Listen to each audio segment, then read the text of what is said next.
Nancy. So I'm going to try and moderate today. Welcome, everybody. This is one of my very, very favorite topics. So it may be hard to be a totally non-involved moderator, but I'll do my best. Our topic today is regenerative, sustainable community development, why it's important, and the changes we are going to be making to the school's graduate certificate in this area. First, I would like to welcome our newest member, a dear colleague of mine from a former student. They're all dear colleagues, but Rob is a former student as well. Dr. Rob Newell, who holds a Canada Research Chair in Climate Change, Biodiversity and Sustainability, and joined our school at the beginning of July, I believe. He brings incredible experience in integrated planning to us. We are also joined by Dr. Hilary Leighton, Program Head of the Certificate Program, to mention only one thing, and Dr. Bill Dushenko, an adjunct professor with SES. And throughout our discussion, they will probably touch a bit more on some of the many things that they're working on. Hilary, I'd like to start first with you. Why have you changed the name from Sustainable Community Development to Regenerative Sustainable Community Development? Well, thank you for asking, Anne. I'm really thrilled to be here with my lovely colleagues and with all of you folks here today. And a big shout out to Diana Smith. I see you there in the audience. So lovely to see you, another sustainable community development aficionado. So to answer that, to me, regenerative sustainability is less of a thing and more of a way of being, with everyone playing an essential role in the health of the whole of the ecological system. And when I say everyone, I mean including the more than human world. We're seeing sustainability paradigms now that are shifting and evolving from just simply meeting human needs to catching this next wave of the evolution of sustainability, which means thriving, regenerative, whole systems that include considering both the inner and the outer realms of our sustainability. And that denotes including and transcending, that systems language, to include what we know and transcend it to the next levels. You know, we often joke, would you want your marriage to be sustainable? And people say, no. So we want things to thrive. And so this is this next level. We want our relationships to thrive. We want our communities to thrive.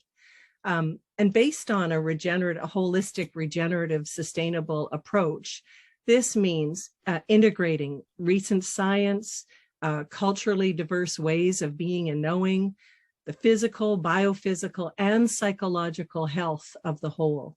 And when I say inner dimensions, Anne, I'm considering beliefs, worldviews, identity, culture, values, ancestry, spirituality, much like your own work where you spoke about love and kindness and empathy as key components to sustainable development. And you did that decades ago, and we're now trying to make that invisible more visible as we co-create these new flourishing systems approaches.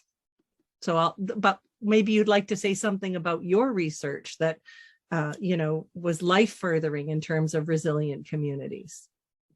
Well, I'd like to sort of add a bit to regenerative sustainability, because we've modernized our entire school curriculum to encompass regeneration. And the fundamental difference or evolution, it's not a difference because thinking is always an evolution and a progression, is that the emphasis is on net positive outcomes. So it's very, very much based on the solutions and the ways forward, and of course the integration of human well-being and natural well-being. Nancy, I'm going to ask you to put essentially the best journal article I've read on regenerative sustainability and why we should move to it. And I highly recommend that everybody read it. But I once said, and maybe, I don't know, maybe you don't change as much. You think you do. You think you develop. In one of my first classes I taught at Royal Roads, I said, maybe we don't need more science and more information, but maybe we need everybody to be kinder to one another and kinder to the other critters on the earth. And now I would add, and love is critically important, because if you don't know something, you won't love it. and you won't care for it. So you're talking about what we're doing here in our school with theory and practice meeting and empowering through education and reflexivity and praxis. So as we're working and responding in the world, peoples and places, the more than human, we're all co-implicated in this holistic, more integrated approach. And that's how this paradigm is shifting right now to allow for systemic transformation. You know, the question I hold really close to me these days is, and it's coming out of the pandemic, I do this because it's coming out of isolation. I say, how are we going to be together? How are we going to be together? And it's a big question. So part of today and part of the certificate reimagining addresses this. Right. So you start.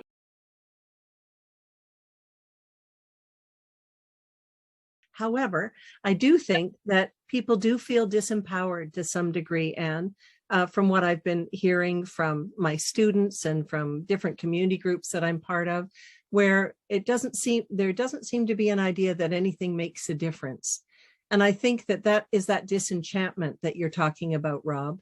And what we're trying to do here, maybe it's just in very small cohorts, but what we're trying to do here is bring in the kind of research that makes a difference to people, where they feel empowered, they feel they've had a chance to work on something, prototype something, work at the municipal level, and we have worked at the municipal level, affecting change, affecting policy change, just by virtue of some of these student projects, because I think this is a way to start to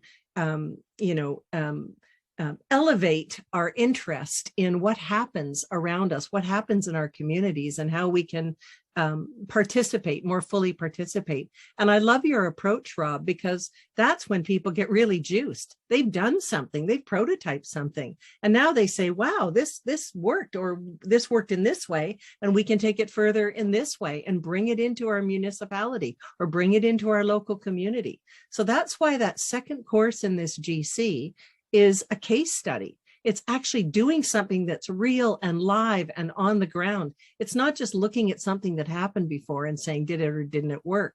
It's actually doing something in this kind of excellent active engagement. And Rob and Bill are perfectly placed for this, because Rob's visualization, Bill's depth of knowing this whole idea of affecting change, these kind of social acupuncture points like community gardens that have all those different levels of systemic change.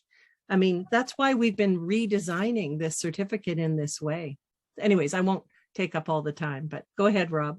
Yeah, I mean, I'd love to kind of riff off these points a bit too, because there's this old model from Arnstein of ladder of participation, right? Where kind of you're looking at this range of participation from inform all the way to partnering with people in decision making, right? And then in between, you have these different ranges where when moving up, it's a bit of like a consult, and then there's kind of a I'm trying to remember, I think it's engaged, but in any such case, what you're kind of seeing is a lot of times you do actually have this inform and consult stage where it might just be the quote unquote decision-making body presenting information out. And maybe when they're engaging folks or getting information back, then ultimately what you're doing is really just perhaps doing things like surveys and so forth. And similar to Hilary, what you're saying, a lot of people think that it only goes so far, right? We kind of need more innovative processes, and there are definitely a lot of interesting sort of techniques for allowing for more partnership and involvement in decision-making processes, like participatory budgeting that's been around for some time. There's some citizen jury processes. But the important part is like to kind of make sure that these are actual effectual processes where like the voices that go in actually lead to results on the ground, and that's still kind of a challenge. Truthfully, like you kind of experience a fair bit of that.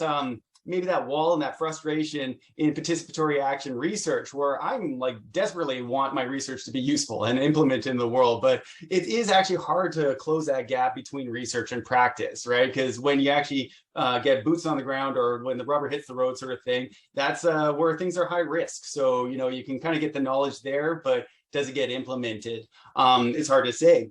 And then there's one other thing that I want to quickly mention is that this idea of kind of consensus making is very challenging. This idea of what the public interest is also very challenging. We're very diverse, right? So there's this kind of this thinking that we can all get together and then we can come up with this one common vision and plan.